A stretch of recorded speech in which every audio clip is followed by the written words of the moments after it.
The Game of Life and How to Play It by Florence Scovel Shinn. Chapter 1. The Game. Most people consider life a battle, but it is not a battle, it is a game. It is a game, however, which cannot be played successfully without the knowledge of spiritual law. And the Old and the New Testaments give the rules of the game with wonderful clearness. Jesus Christ taught that it was a great game of giving and receiving. Whatsoever a man soweth, that shall he also reap.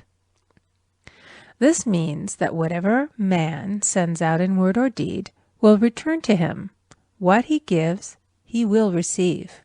If he gives hate, he will receive hate. If he gives love, he will receive love. If he gives criticism, he will receive criticism. If he lies, he will be lied to. If he cheats, he will be cheated. We are taught also that the imaging faculty plays a leading part in the game of life. Keep thy heart, or imagination, with all diligence, for out of it are the issues of life. Proverbs 4:23. This means that what man images sooner or later externalizes in his affairs. I know of a man who feared a certain disease. It was a very rare disease and difficult to get, but he pictured it continually and read about it until it manifested in his body and he died, the victim of distorted imagination. So we see, to play successfully the game of life, we must train the imaging faculty. A person with an imaging faculty trained to image only good brings into his life every righteous desire of his heart. Health, wealth, love, friends, perfect self-expression, his highest ideals.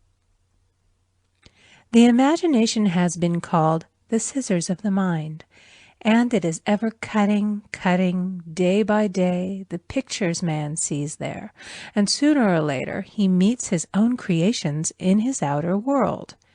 To train the imagination successfully, man must understand the workings of his mind. The Greeks said, "Know thyself."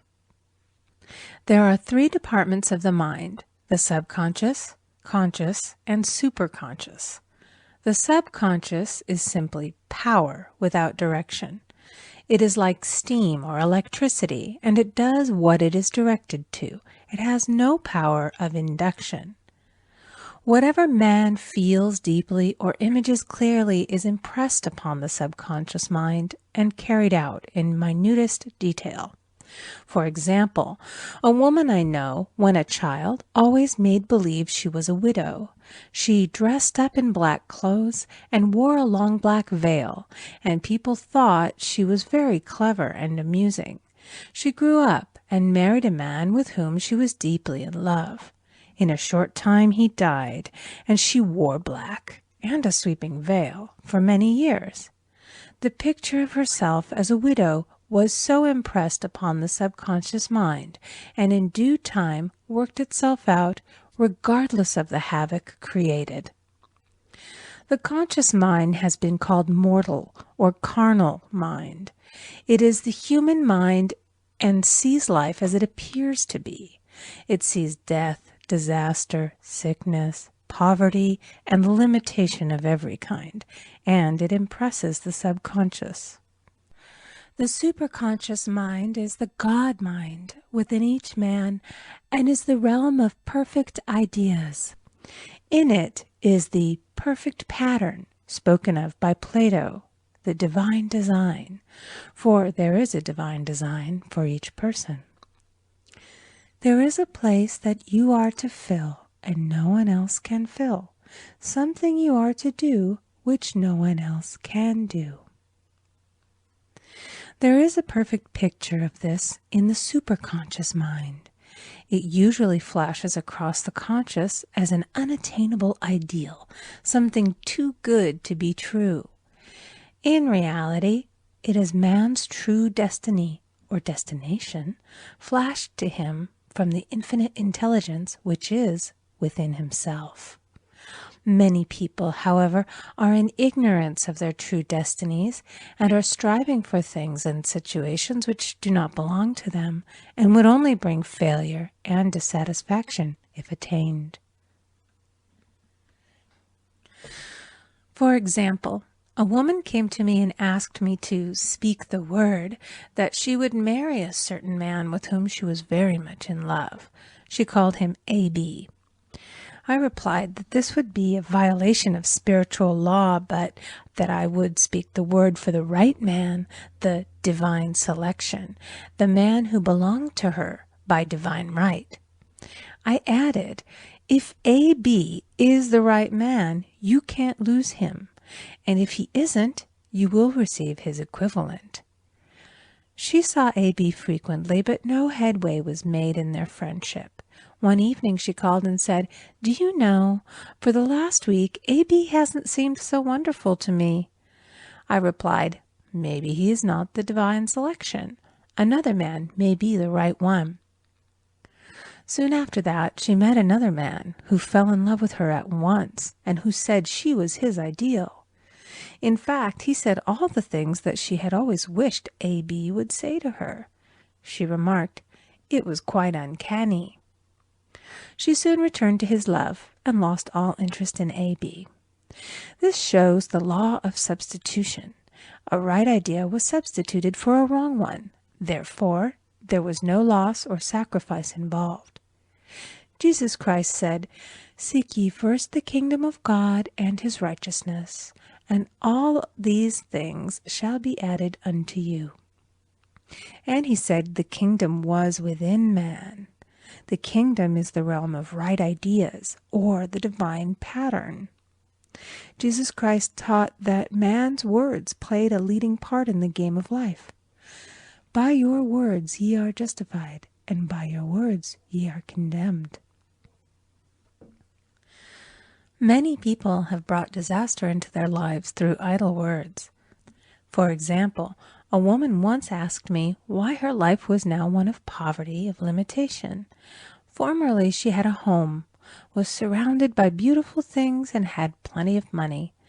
We found she had often tired of the management of her home and had said repeatedly, "I'm sick and tired of things. I wish I lived in a trunk." And she added, "Today I am living in that trunk." She had spoken herself into a trunk. The subconscious mind has no sense of humor, and people often joke themselves into unhappy experiences. For example, a woman who had a great deal of money joked continually about getting ready for the poorhouse. In a few years she was almost destitute, having impressed the subconscious mind with a picture of lack and limitation. Fortunately, the law works both ways, and a situation of lack may be changed to one of plenty. For example, a woman came to me one hot summer's day for a treatment for prosperity. She was worn out, dejected, and discouraged. She said she possessed just $8 in the world.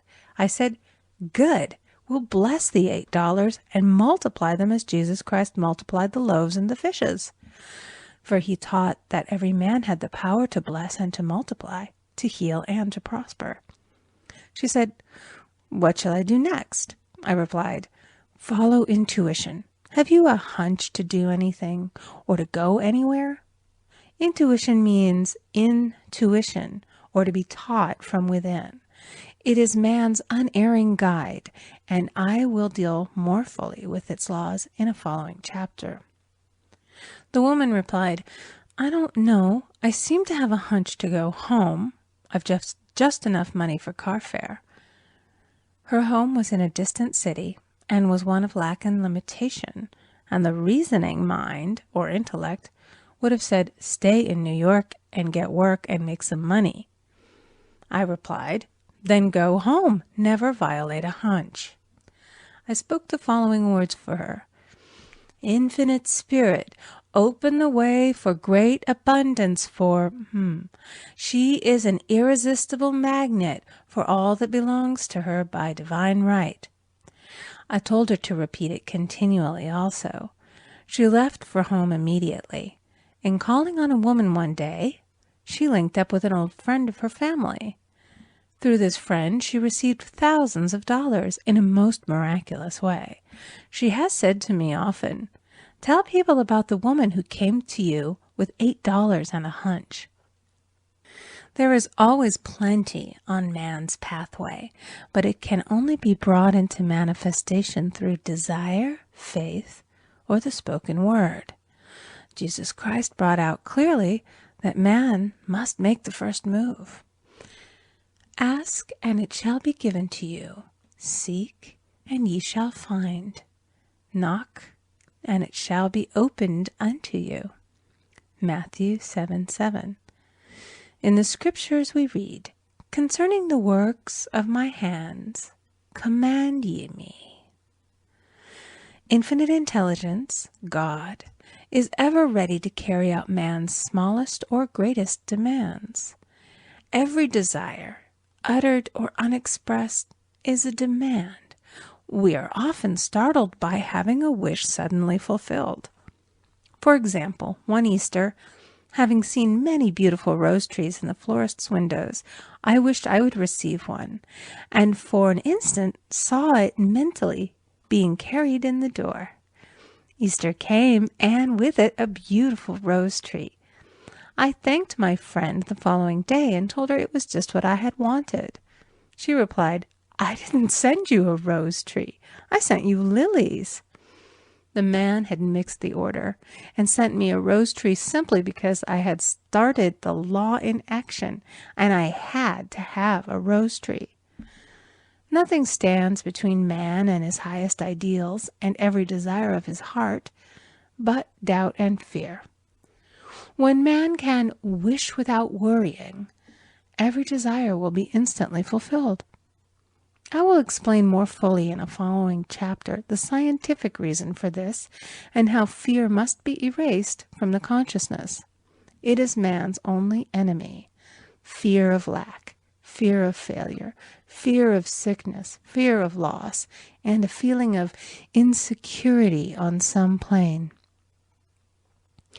Jesus Christ said, "Why are ye fearful, O ye of little faith?" Matthew 8:26. So we can see we must substitute faith for fear is only inverted faith. It is faith in evil instead of good.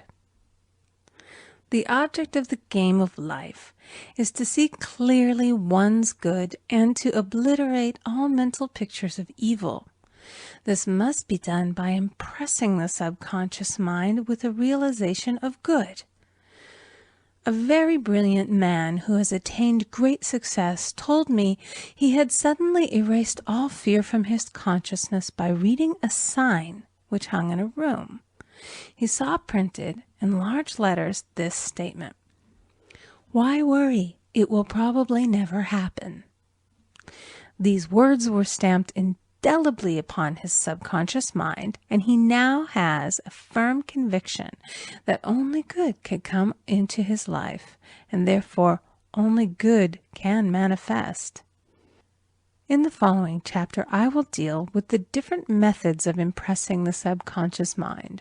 It is man's faithful servant, but one must be careful to give it the right orders. Man has ever a silent listener at his side, his subconscious mind. Every thought, every word is impressed upon it and carried out in amazing detail. It is like a singer making a record on the sensitive disc of the phonographic plate. Every note and tone of the singer's voice is registered. If he coughs or hesitates, it is registered also. So let us break all the old bad records in the subconscious mind, the records of our lives which we do not wish to keep, and make new and beautiful ones. Speak these words aloud with power and conviction. I now smash and demolish by my spoken word every untrue record in my subconscious mind. They shall return to the dust heap of their native nothingness, for they came from my own vain imaginings. I now make my perfect records through the Christ within, the records of health, wealth, love, and perfect self-expression. This is the square of life, the game completed. In the following chapters, I will show how man can change his conditions by changing his words. Any man who does not know the power of the word is behind the times. Death and life are in the power of the tongue. Proverbs 18:21. End of chapter 1.